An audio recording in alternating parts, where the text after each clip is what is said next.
Welcome to 1v1 with Jada Brown. Today's topic is a little controversial, but has been for a long time in the US. I'm talking about the pay scale comparison between a man and a woman.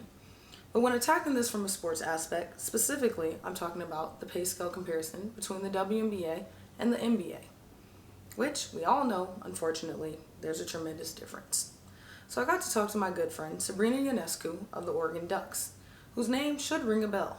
I mean, she leads the entire NCAA in all-time career triple-doubles, regardless of male or female in history, and was projected to be the number one pick in the 2019 WNBA draft. So, Sabrina decided to take her talents back to Oregon her senior year, which was a shocker for a lot of people, and some still can't wrap their mind around it. But if you look at it from a different perspective, with a little bit more depth, it kind of makes sense. I mean, she did tackle 2 Elite Eights her freshman and sophomore year, and a Final Four her junior year. On top of that, she's guaranteed her degree. In comparison to a guy who declares for the draft, is projected to be number one, and is guaranteed millions of dollars. So everyone kept asking her why. Why did you choose to go back? I wanted to know what if. What if there were millions on the table as a number one draft pick in the WNBA, as there is for a guy projected number one in the NBA? Would that have altered your decision? Here's what she had to say. Do you think that if you were making NBA money as a WNBA player, if the pay scale was the same, that you would have chose to come back? That kind of changes things a little bit. But I just think playing another year with my team, definitely making it so far and getting so close to win a national championship kind of makes me want to come back and do that again. I didn't really take the money, aspect too much into consideration just because there isn't that much money in the league. But I'm just super excited to be able to come back with my team and hopefully take care of the business. I have 2 scenarios for you. So you go back to school, you get your national championship, but you're not number one next year in the WNBA draft. Does that change how you feel about making your decision that you made? No, I think if we win a national championship and are able to bring that back to Oregon, that's going to trump whatever I end up going in the draft. And money-wise, it's the same 1 through 4, so it really doesn't matter too much money-wise, whatever I end up going. But if we can win a national championship, that's definitely going to trump, the draft. Okay, and then to reverse it, if you go back and you don't have a season that you're proud of, or you don't win that national championship, not saying that you don't, because I'm rooting for you. Okay. But putting it out there, playing devil's advocate, will you then regret your decision to stay? No, definitely not.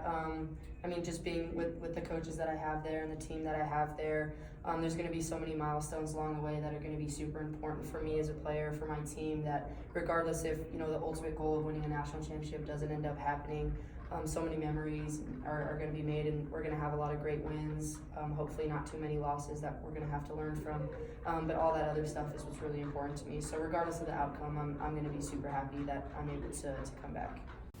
So as we heard Sabrina express, if there were millions on the table for the projected number one pick, guaranteed, like there is guaranteed millions for the projected number one pick in the NBA draft, well, that changes things.